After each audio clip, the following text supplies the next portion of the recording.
Assalamualaikum warahmatullahi wabarakatuh. Perkenalkan, nama saya Alifia Mawaddah, yang pada kesempatan ini akan mempresentasikan materi tentang prinsip dan komponen pembelajaran Al-Quran dan Hadis. Next, di latar belakang. Nah, Al-Quran dan Hadis itu merupakan pedoman utama dalam kehidupan umat Islam. Nah, oleh karena itu, pembelajaran Al-Quran dan Hadis itu memiliki peran penting dalam membentuk pemahaman dan akhlak peserta didik. Namun, dalam kenyataannya teman-teman masih banyak siswa yang hanya menghafal tanpa memahami makna dan belum mengamalkan dalam kehidupan sehari-hari. Maka dari itu, diperlukan pembelajaran yang memang efektif dan lebih bermakna.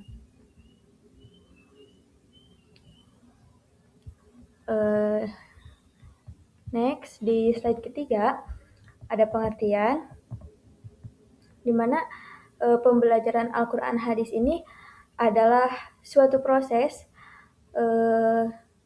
pembelajaran di mana di dalamnya itu terdapat pembelajaran kita belajar memahami, membaca, dan mengamalkan isi Al-Quran dan Hadis. Nah, tujuan utamanya itu anak-anak itu diajarkan siswa itu bukan hanya dapat membaca dan menghafal, tetapi juga memahami isi kandungan dan menerapkan isi kandungan Al-Quran dan dapat menerapkan dalam kehidupan sehari-hari sehingga dapat terbentuk akhlak yang baik.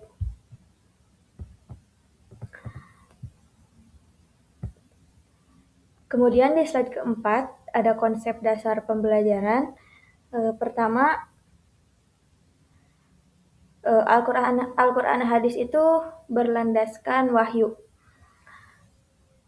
Wahyunya itu yaitu di dalam Al-Quran dan Hadis, seperti dalam Quran Surat An-Nahl ayat 44, di mana di dalamnya itu dijelaskan bahwa Al-Quran itu diturunkan agar dijelaskan kepada manusia. Nah, ini tuh menunjukkan bahwa ada proses pembelajaran di dalamnya. Selain itu, pembelajaran ini juga menekankan keseimbangan antara pengetahuan, sikap, dan praktik, sehingga siswa itu tidak hanya tahu, tetapi juga mengamalkan. Lalu di slide selanjutnya ada prinsip pembelajaran Al-Quran dan Hadis. Nah, dalam pembelajaran Al-Quran dan Hadis, terdapat beberapa prinsip penting, teman-teman. Pertama, harus berpusat pada peserta didik, yang artinya siswa itu harus aktif dalam belajar. Jadi, siswa itu tidak hanya menghafal, tetapi juga dia itu aktif dalam pembelajaran. Lalu kedua, dilakukan secara bertahap sesuai dengan kemampuan siswa. Jadi, siswa itu diajarkan dari yang paling mudah dulu, bertahap ke yang sulit gitu.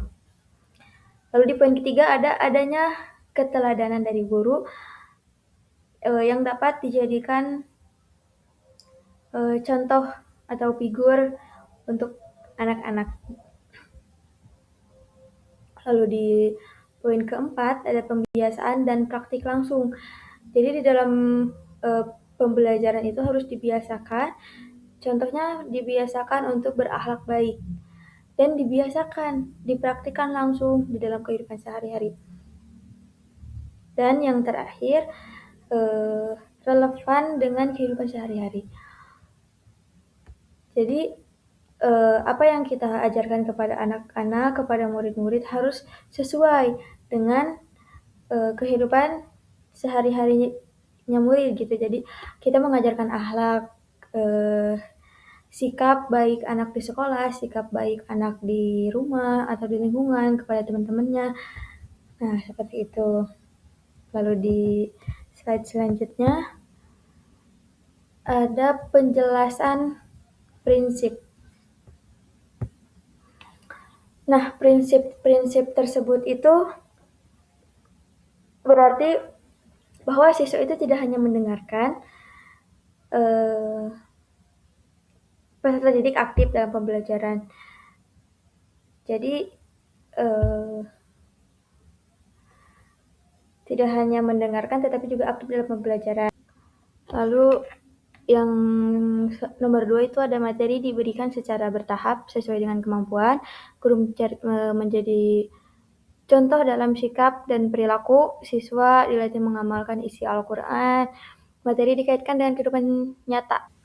Lalu ada komponen pembelajaran.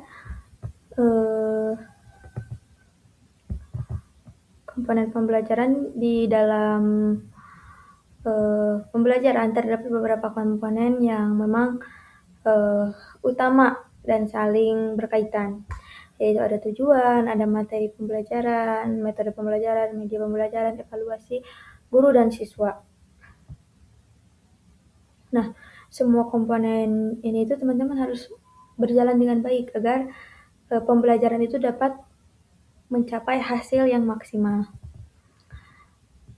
Nah, tujuan pembelajaran itu sendiri berfungsi sebagai arah yang ingin dicapai. Apa yang ingin kita capai setelah kita mengajarkan anak-anak, lalu kita harus dapat mengukur apakah tujuan itu tercapai atau tidak. Materi hadis berisi ajaran Al-Quran dan hadis. Lalu ada metode, di mana metode itu adalah cara penyampaian seperti ceramah, diskusi, atau praktik. Jadi bagaimana kita menyampaikan materi kepada anak-anak yang memang sesuai dengan materi yang ingin kita sampaikan. Lalu ada media. Media itu adalah suatu alat yang digunakan oleh guru untuk membantu pemahaman, untuk membantu mengajarkan materi. Seperti banyak kita jumpai guru-guru itu menggunakan PowerPoint atau video pembelajaran, atau yang lebih kreatif lagi kayak misalkan buat dari kerajinan-kerajinan gitu. Lalu ada evaluasi, di mana evaluasi ini dilakukan untuk mengetahui hasil belajar siswa. Kembali ke tadi, tujuan kita itu mengajarkan suatu materi itu kita ingin mencapai apa, dan dapat kita ukur di evaluasi.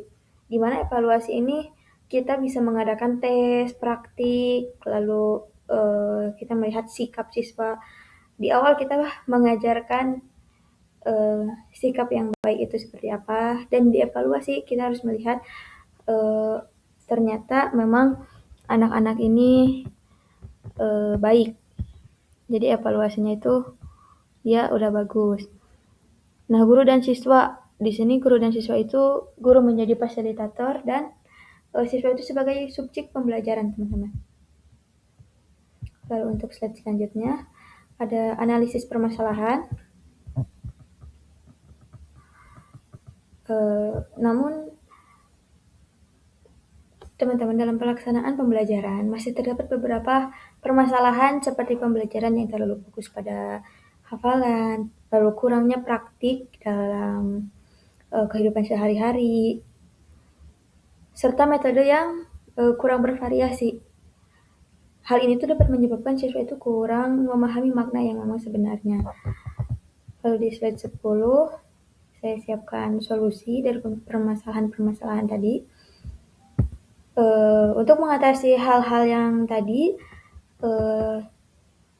guru itu dapat menggunakan metode yang lebih interaktif, lebih kreatif, seperti diskusi atau praktik langsung yang memang lebih efektif. Selain itu, materi itu harus dikaitkan dengan kehidupan nyata, kehidupan sehari-hari, serta bermanfaat. Lalu, kita harus dapat memanfaatkan media pembelajaran yang menarik agar siswa itu lebih memahami. Selanjutnya, kita sudah sampai di akhir presentasi. Jadi dapat disimpulkan bahwa pembelajaran Al-Quran dan hadis itu harus seimbang antara teori dan praktik. Prinsip dan komponen pembelajaran itu sangat penting untuk mencapai tujuan, yaitu membentuk pemahaman yang baik serta akhlak yang mulia. Nah, teman-teman, sekian yang dapat saya sampaikan. Semoga apa yang saya sampaikan dapat bermanfaat. Terima kasih atas perhatiannya. Wassalamualaikum warahmatullahi wabarakatuh.